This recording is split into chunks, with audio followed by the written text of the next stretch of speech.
Welcome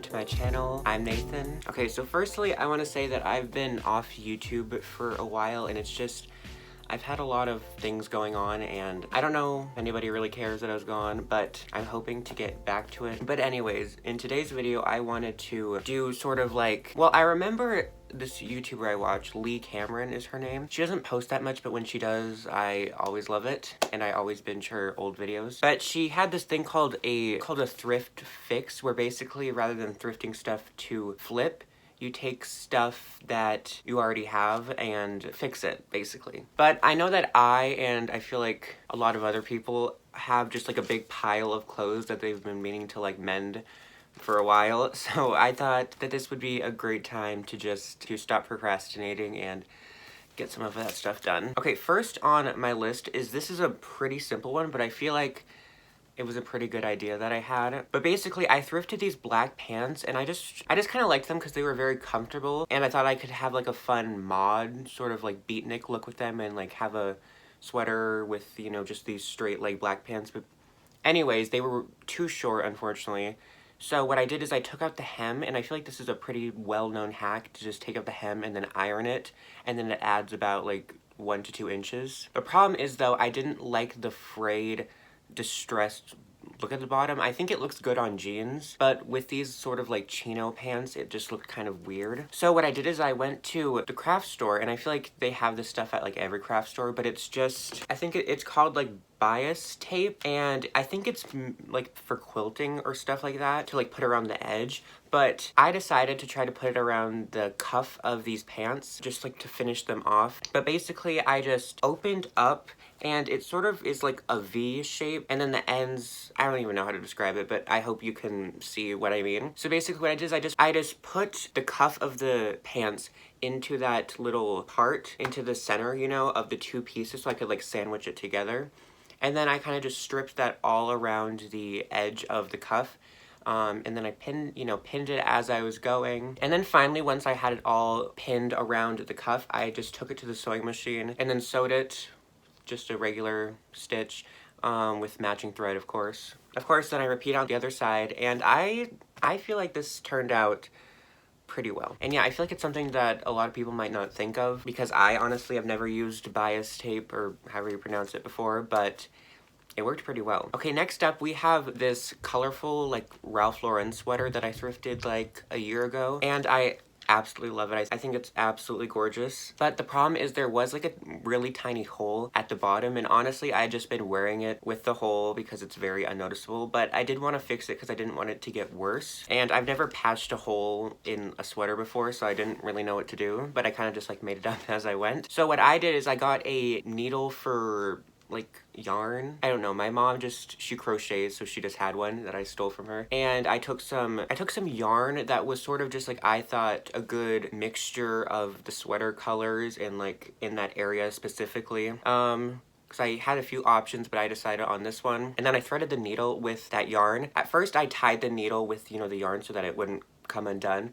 But I noticed that it was like impossible to get it through the actual sweater, so I ended up not tying off the needle and just like having it thread through it, if that makes sense. So basically what I did is I just threaded it through part of the sweater, and then took it across the hole and then threaded it through the other side. And then I basically just did this back and forth and then up and down all over the place. And then I tightened it, you know, to kind of make it all come together. And then I also flipped it backwards to see if it looked good on the other side. And then once I was pretty comfortable with how it was looking, I just, you know, tied off that end and then snipped it. And so far it's holding up. So I'm pretty proud of this one because it's something I've been literally putting off for like a year, so now it's finally done, and I'm not so worried about my sweater coming undone in the washing machine. Okay, next up, this is another hole problem, but I got this Pendleton blazer, and it was in a thrift haul. I think it was the back to school thrift haul that I did. But basically there was like a hole in the elbow-ish area. At first I tried just to like sew it closed, but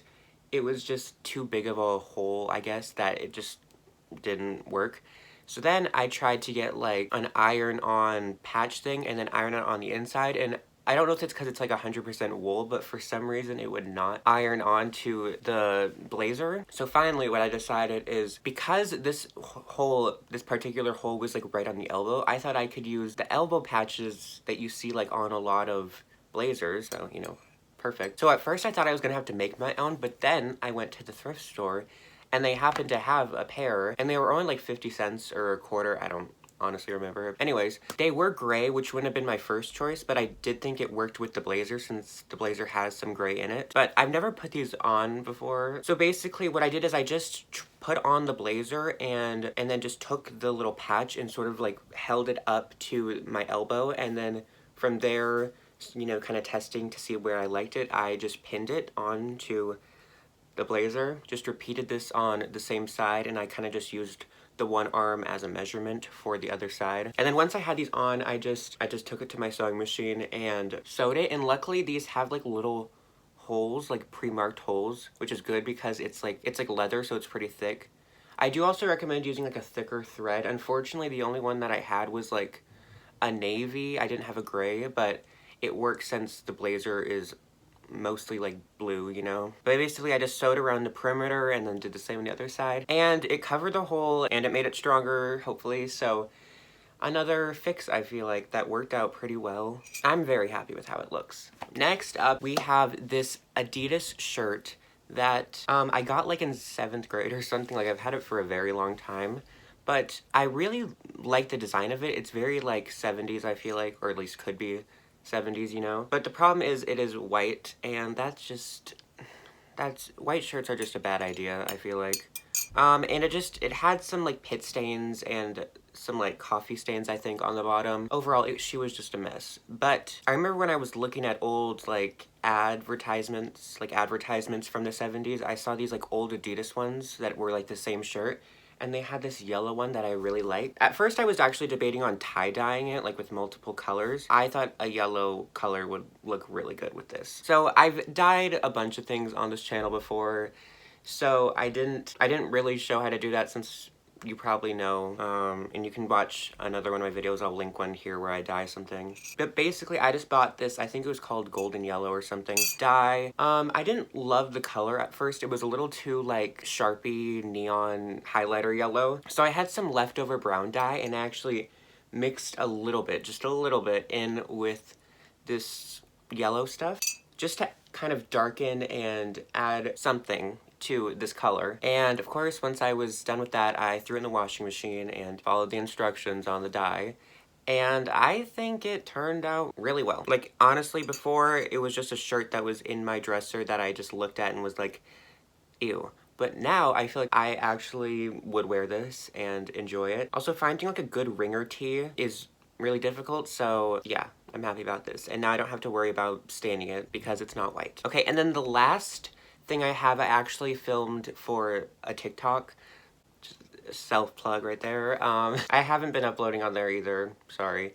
I'll try. I try, but I procrastinate, and yeah. But basically, I had these Wrangler jeans, and I love these jeans. They just fit so well. But they had like a stain on the like knee/thigh area. So I tried to like make a distress hole sort of look just to hide it, but I did not like how it turned out. So I saw these jeans on, I think Depop. I have made patchwork jeans before, so I know kind of how to do it, but I wanted to try like sort of a different method for this way that I thought would look really good and be interesting and be pretty easy. So basically, after covering this hole, which to cover the hole, you kind of have to like, stick fabric on the inside and then sew like straight lines, or I think you can also do zigzag, but I did straight lines in like a zigzag motion. Anyways, if you don't have a hole, you don't have to worry about this, but I wanted to cover that. And then once it just have a nice flat surface, I cut out like the general shapes of what I wanted. You can do anything. I just sort of copied the inspo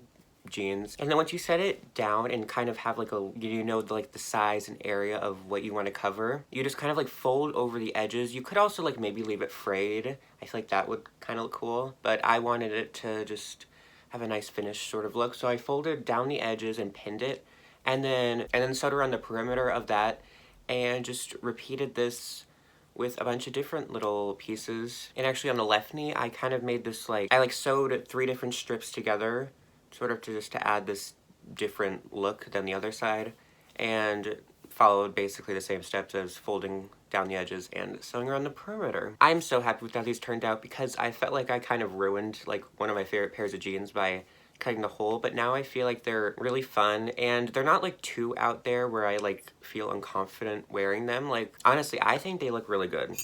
And I feel like I get a lot of compliments whenever I wear them. They have like patches at like craft stores for, you know, like patching your jeans, and they're just like iron-on ones. So I'm wondering if maybe that would also work, and then that would be like way easier, you know, than sewing it, since sewing through that much fabric is kind of difficult. But yeah, someone should, if anybody wants to try that, should let me know if it turned out or not. But yeah, I feel like that would be a good sort of like hack. But anyways, that's all I have today. And thank you for watching. If you enjoyed, please like and subscribe, and I hope to see you later.